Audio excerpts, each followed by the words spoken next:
they'd find a reason for you to not be allowed to vote. Okay. Right. The three parallel strands to the state bureaucracy at national, regional and local levels. The Communist Party at national, regional and local levels. The Communist Party was at the centre of the People's Republic of China, where leading members were also involved in both government and the PRA. The Standing Committee were a select group who dealt with policy debates and key decisions involving the organisation. So Mao was chairman and the communists dominated the government. And then the provisional governors, so examples is Gao Gang in Manchuria, Guao Gang, Deng Xiaoping, Peng Dehaoui. Lin Liao in the central south, and then all held responsibilities within politics and military. I think it's rather important to take in that many of the politicians were involved in the military, which is sort of pointed towards a militaristic society. For example, in Nazi Germany, Hitler had a lot of involvement with the army, and one of the reasons why Nazi Germany fell was because of his involvement in the army, I believe. So,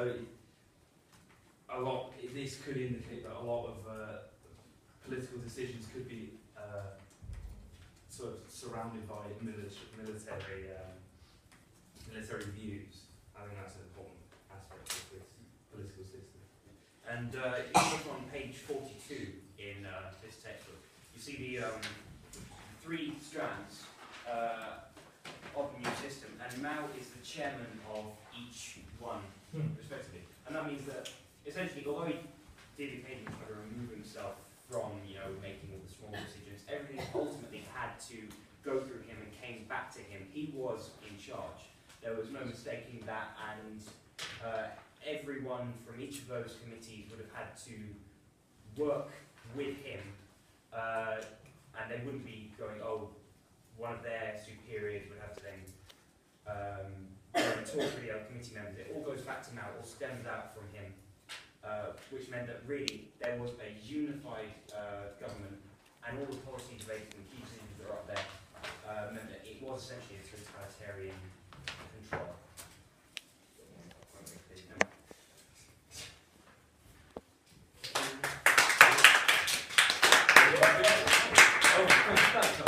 Okay, any further questions? It means that one person or group controls everything. Yeah. Every aspect of society and yes. And what are your pictures? So this one's from the 1st of October 1949 when Mao and communism essentially won. And so that's a speech. That's a stamp. You can probably guess by that. Big it up. Pardon? Just press on it and it'll come up. Oh.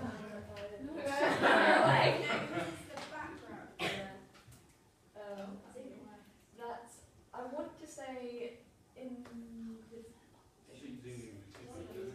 Well, in all of these, Mao is the centre of attention and is picked up quite a bit. His face is everywhere. In both the left one and the right one there, he almost seems godlike. He's like his face appearing out from his. He's always kind of presented as this nice smiling kind of man. Look how everyone's holding the Bible of the CCP. Max's question? Would you agree that countries that are politically militaristic, so people in power are more involved in the military, would you say that those are the countries that make waves or more productive rather than countries that are just focused on politics? Do you understand the question?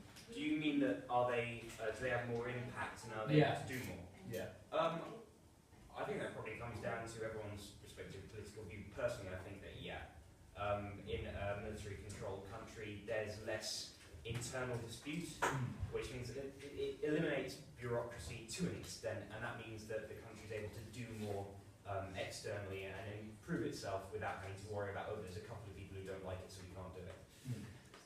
Cool. Okay. Any further questions? Yeah, you two were chatting all the way through that last question, weren't you?